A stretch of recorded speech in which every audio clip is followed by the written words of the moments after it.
Today, it's the end of the month, which means once again, we have to set up my budget for the next month and review what happened last month. So let's start with setting up October because that's gonna be a little bit simpler. Looking at October, I've already inserted my paychecks because the money that I make in September is the money that I spend in October, or I'm offset a month, however you wanna describe it. I have an income of $3,988.50. This is a little bit more than my expected income because I worked a holiday in September, Labor Day, so I got holiday pay for that day. I've already paid my student loans, and this is the first month where I am counting the fact that my work has a benefit where they pay $200 a month towards my student loans into the equation. So I only paid $2,300 out of pocket, and then my work on 10/25 will pay $200 towards my student loans. And it's only included in my budget so that I can keep track of my debt in my spreadsheet, and I have a calculator for that. So even though it's not like money coming in and out, I just wanted to include it in my spreadsheet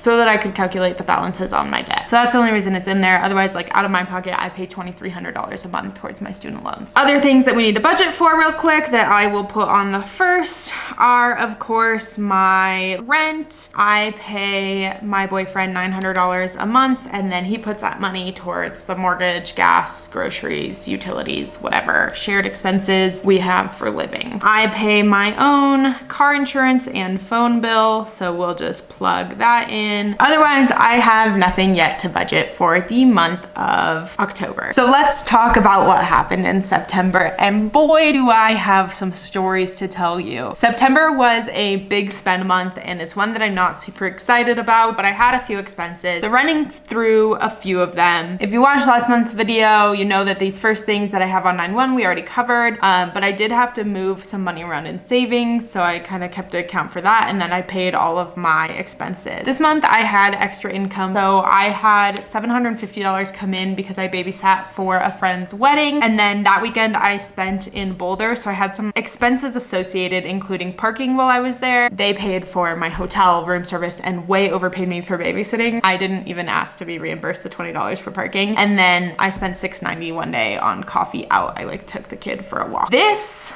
line you might look at and say, Sandra, WTF, a debt collector? Let me tell you the story here, because this was just like a money oopsie, but also one that I'm a little bit frustrated about. I have been on my parents' health insurance until I got my full-time job and my own health insurance kicked in on 9/1. At the end of last year, my parents had the K-word health insurance. They switched from the K-word to another health insurance. And if you don't know what the K-word is, it's Kaiser. So in 2023, I had Kaiser, and then January 1st of 2024, I was moved onto my dad's health insurance, which was a different health insurance platform. But in November, end of November 2023, I got sick and went to urgent care. The reason I went to urgent care and not a primary care physician is because I was like out of state from my PCP, because my PCP is in Washington where my parents lived or was. I live in Colorado. And if you don't know what the K word is, it's Kaiser. But I was still on my parents' health insurance, so I was a visiting member, but as a visiting member, I could only see urgent care needs. It was a whole thing. But I went to urgent care in November of 2023. Apparently, I was billed for that urgent care visit, but because I switched health insurance, by the time that they were able to send the bill to me, instead of telling me that I owed money for that bill, they sent it straight to collection. Straight to collections. Usually it takes them 30 days to even send a bill out to you, but because I had left Kaiser Health Insurance, they sent it straight to a debt collector. And that's all fine and dandy. It's like, whatever, no big deal. I was good for the money. This bill was $67.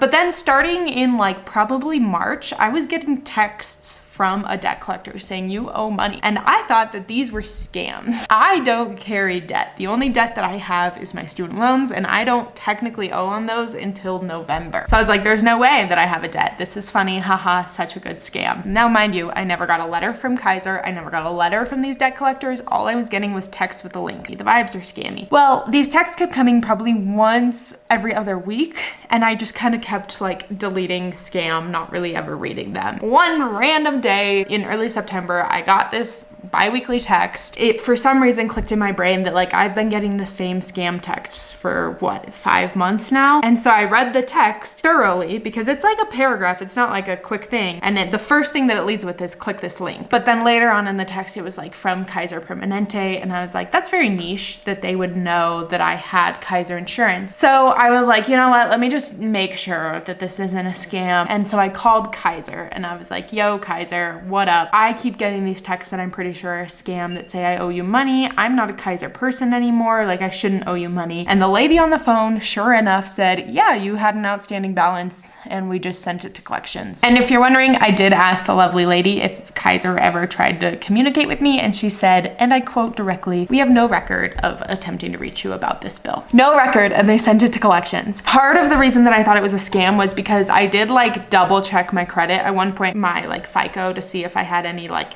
outstanding debts. You can check on your credit report if you have anything in collections, and it said I didn't. So I was like, okay, that confirms to me that it's a scam. So it's not showing on my credit yet. And I don't think it will show on my credit score. And even if it does, it doesn't matter. I don't need my credit score for anything. And I'm a big fan of hurting my credit score to credit hack. So like whatever. And then I asked the lovely woman at Kaiser, hey, can I just pay you the $67 that I didn't know I owed? And she said, no, we sold it to collections. So you have to settle it with the debt collectors, which was fine.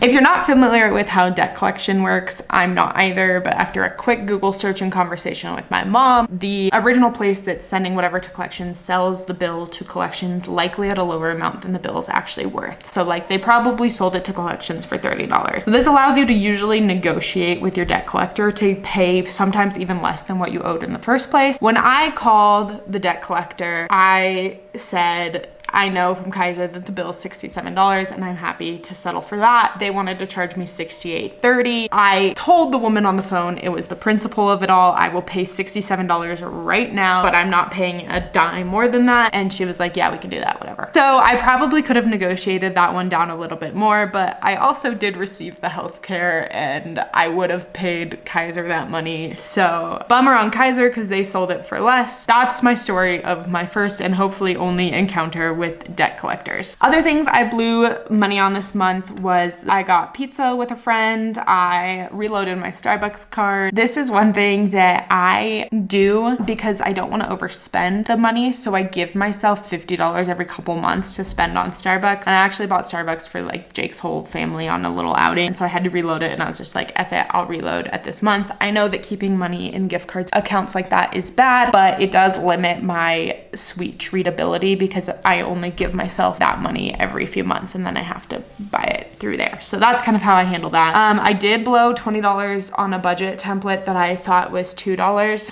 and I didn't like the budget template. So that was just a waste of money. I spent $21.06 on, I have it as health and beauty. I bought a new menstrual cup. And then another waste of money that I had was I accidentally, it was an accident, forgot to skip Fabletics this month. I like their scrubs. And so I got the 2 for $24 scrubs and I've been kind of just like watching to see if the scrubs ever go on sale, but I forgot to skip it this month. So that was a bummer. I paid the $60 and now I have a member credit. I don't know what I'll spend it on. I did buy a gift for someone for their wedding. The wedding that I babysat for.